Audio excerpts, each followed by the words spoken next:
Alléluia. Aujourd'hui, je vais parler du thème celui qui veut gagner sa vie la perdra. Et celui qui perd sa vie pour le Seigneur la gagnera. Qu'est-ce que signifie perdre sa vie pour le Seigneur? Qu'est-ce que ça signifie mourir pour le Seigneur? Mourir, ce n'est pas forcément de façon physique. Mais qu'est-ce que ça signifie mourir pour le Seigneur? Toute l'œuvre de la croix se résume à cela. Tout notre baptême, rappelons-nous de notre baptême, l'ensevelissement. Nous mourons au Seigneur et nous ressuscitons en l'Esprit Saint. Nous devons comprendre ce symbole. Quand les difficultés se présentent devant nous, souvent nous ne voulons pas mourir. J'ai un collègue qui a un comportement acariâtre, désagréable, ou peut-être même c'est mon responsable. À quoi on pense? Je vais démissionner. Je vais démissionner. Je n'aurais plus cette contrainte devant moi. Je n'aurais plus à sentir, à subir les effets désagréables de ce responsable, ou de cette responsable. Je démissionne.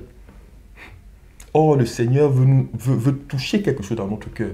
L'œuvre de Dieu, ce n'est pas seulement dans la congrégation. Ce n'est pas seulement dans la congrégation où nous devons subir les désagréments des frères et des sœurs. Même dans le monde. Parce que c'est un travail sur notre personne. Ce n'est pas un travail pour un lieu. Ce n'est pas un travail dans le cadre du ministère. C'est un travail dans notre cœur que le Seigneur veut faire. Donc, il envoie aussi des éléments qu'il faut. Donc, comme le Seigneur veut nous apprendre à pouvoir développer en nous la patience, il voit que dans la congrégation, tous sont doux. Ou bien nous avons un tel détachement de la congrégation que dès qu'on est un petit, on fuit. Il nous envoie ça dans notre lieu de travail. Il permet que cela soit. Et notre attitude, on veut fuir. On veut démissionner. Mais en démissionnant, on va aller trouver une situation analogue ailleurs. Parce que le travail n'est pas terminé. Celui qui est en CE2, ce n'est pas le fait qu'il change d'école, qu'il change d'habitation. Il reste au CE2. Donc il faut qu'il ait l'examen. Il réussit son examen du CE2.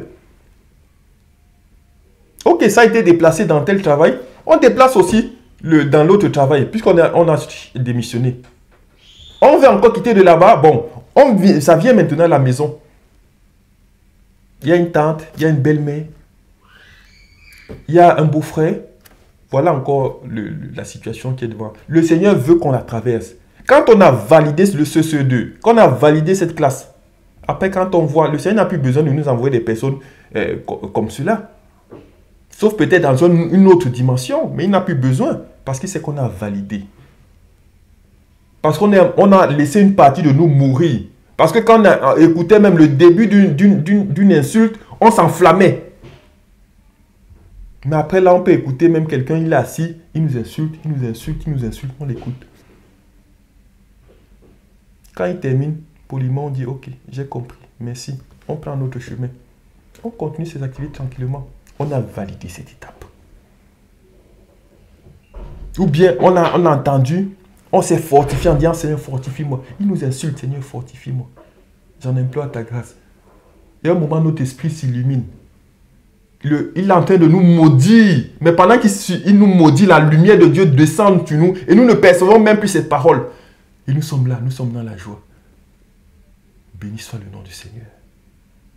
Mais nous sommes venus pour un parcours spirituel. Nous sommes comme des étrangers sur la terre. Est-ce que nous le comprenons? Validons nos étapes. Acceptons de mourir pour le Seigneur. Acceptons de mourir pour le Seigneur. Celui qui meurt pour le Seigneur, il recouvre sa vie. Parce que le Seigneur est la vie et source de toute vie. Nous savons la gloire que le Seigneur a eue après le sacrifice. Que le Seigneur nous bénisse.